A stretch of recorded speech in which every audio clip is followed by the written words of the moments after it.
everybody, I'm Bree the Plant Lady, checking in with part 2 of my weekly garden tour in mid-August, featuring everything that's growing at the White House. I'm so excited that this border, which was planted very late, is really starting to fill in. And wait till you see that my dream pumpkin patch is actually starting to come to fruition. First, I'll pan. See, the pumpkins are growing there. Everything is starting to get to size. And then we come over here, massive stand of sorghum, a bunch of buckwheat that is in bloom. And then over here, and these look really great. This border looks really nice out of the master bedroom window. The Seminole pumpkins are really starting to fill in. And you can see the difference between full sun here and not full sun next door in the wave. These are the same seeds planted one day apart. The corn is growing well. I don't know if we'll actually get corn because I planted it so late. The peanuts are constantly being eaten, but they're still alive. And you can see there's a little peanut flower.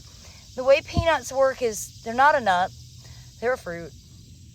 But they get pollinated and then they form a peg, which is this little white thing, and that dives into the ground, and then the fruit actually forms in the ground. And so when you pull it out of the ground, the nuts, quote, are all over the root system.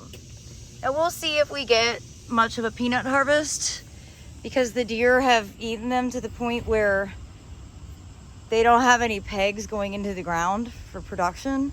So might be kind of anticlimactic, but really my goal here was ground plane coverage with pumpkins, and I think that is being achieved. And I'm excited to see what this border looks just in a week's time, because these pumpkins grow like more than a foot a day. So it should, by the fall open garden, this should just be an incredible layer of pumpkin foliage. And hopefully people will want to take pictures of it. But now, in addition to the fall open garden, which is Saturday, September 20th from noon to 4, that is free, no registration, rain or shine.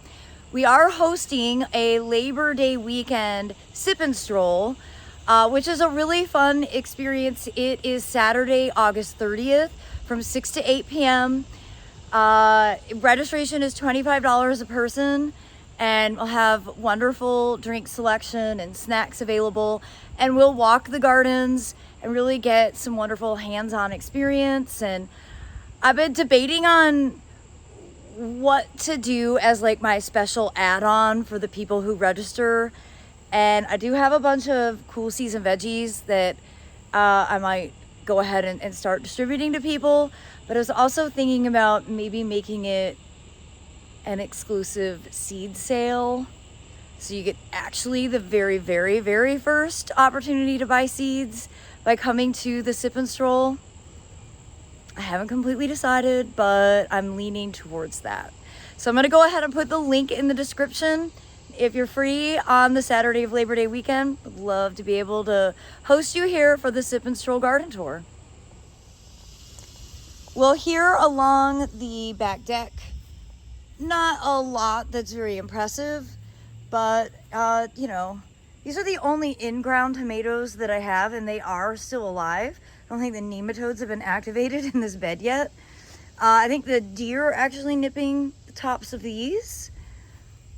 And, you know, not great growth. I don't think I've built out this bed well enough. I'm intending not to, because the real goal here is that this is actually going to be a staircase down, and the deck is going to get extended to the edge of the house, and that is a project for not right now, but sort of no point in wasting resources when I know that this is going to be under construction.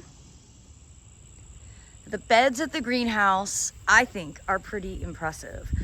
I've been harvesting an absolute ton of eggplants. We are definitely overrun with eggplant. Everyone who visits me takes eggplant home. We eat eggplant every day. Yesterday, I moved all of these tomato pots to utilize this cattle fence panel. I've lost most of the mangave that I planted in the ground because it's too wet, which I wasn't anticipating. I don't anticipate that these mangave are hardy in the ground, but I wasn't anticipating them dying from too much moisture. But there we have it. See, this pepper plant is doing great. And this is like a Spanish variety. I've been collecting the seed for about a decade, and yeah, never disappoints. And it does turn bright red when they're ripe. And the cotton is looking really nice. There's gonna be a lot of cotton. I'm gonna be able to use it for holiday decoration, which I love to do. And the okras are coming in my absence. This one particular plant kind of went nuts, and you can see there's an enormous fruit. I'm just gonna leave that and I'll be able to harvest the seed.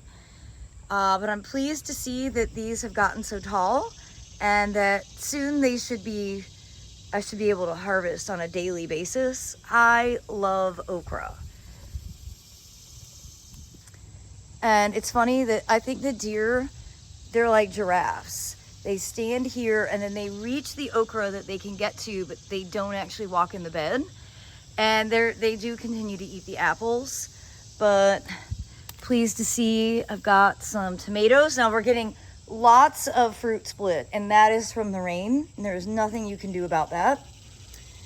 And well, I showed you this difference, I believe, in the last tour, but I want to reiterate it. Potting soil cube, and the plant in the soil cube is significantly more productive. And I just can't get this one to not look chlorotic no matter how much fertilizer I give it. Well, I'm pretty excited about this pot. This is a colocasia that I got at Johnson Nursery. And as an example, during our last class that we hosted, which was the end of June, I just threw some rice seed in the pot, and you can see it's really looking great. I like the combination, the colocasia and rice together. So I think that's gonna be something that I continue to do in the future. But I'm most impressed with this bed, which was done entirely from seed during that class, and I believe that was on June 28th. So again, this has not even been planted for 2 full months, and it was all from seed. I think this bed looks significantly better than the one that I did that was mostly plants that I purchased, which of course are way more expensive. I like the look of this better. I don't see the ground. I love having the mix of the cosmos and the sesame and the zinnias together, and this edge of the Seminole pumpkin, which is doing great. The corn that is popping out as exclamation points across the back. I'm really, really pleased with this bed. And here's an up close view of what the white seeded sesame looks like when it's in flower. And I wanted to show you these rice bags that are totally doing their job. They look great. They are starting to go to seed, and I'll definitely show you the seed harvesting process when that is time. And I also just wanted to show you that those BT dunks really do work. You'll notice there's no mosquito larvae in this bag, and I've been adding these dunks basically every 3 weeks. And it's working. And that is the advice from Doug Tallamy, Dr. Doug Tallamy, for proper mosquito control. Now, don't get me wrong, we have plenty of mosquitoes. We live swamp adjacent, but the rice pots are not where the mosquitoes are breeding. So there's that. And just a quick update on the containers here at the greenhouse patio. I did post a video on, I got overwhelmed by humidity yesterday, but I was doing some cleanup here, and I'm gonna get the tower garden replanted. But I've got some family coming into town, 2 awesome kids who love to garden, so I'm waiting for them to arrive, and we'll do that as a group project. And I'm thinking about reorienting some of the containers, and actually maybe putting out some seats here in preparation of the upcoming events that we're hosting. And I'm also really excited to show you that early August rice sowing is successful, but it's funny, this pot is no longer holding water. So apparently the drains are working now.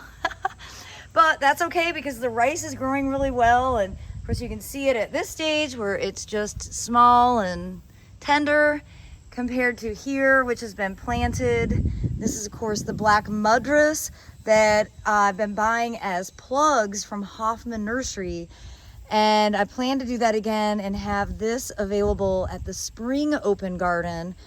I have not set the date for that yet, but stay tuned. And I'll definitely be posting a how to harvest rice seed video when the time is appropriate. Well, everybody, I hope you've been inspired by this quick tour of the back gardens at the White House. And I hope you'll tune in tomorrow for an update from all of the native borders. As always, thanks so much for watching and happy gardening.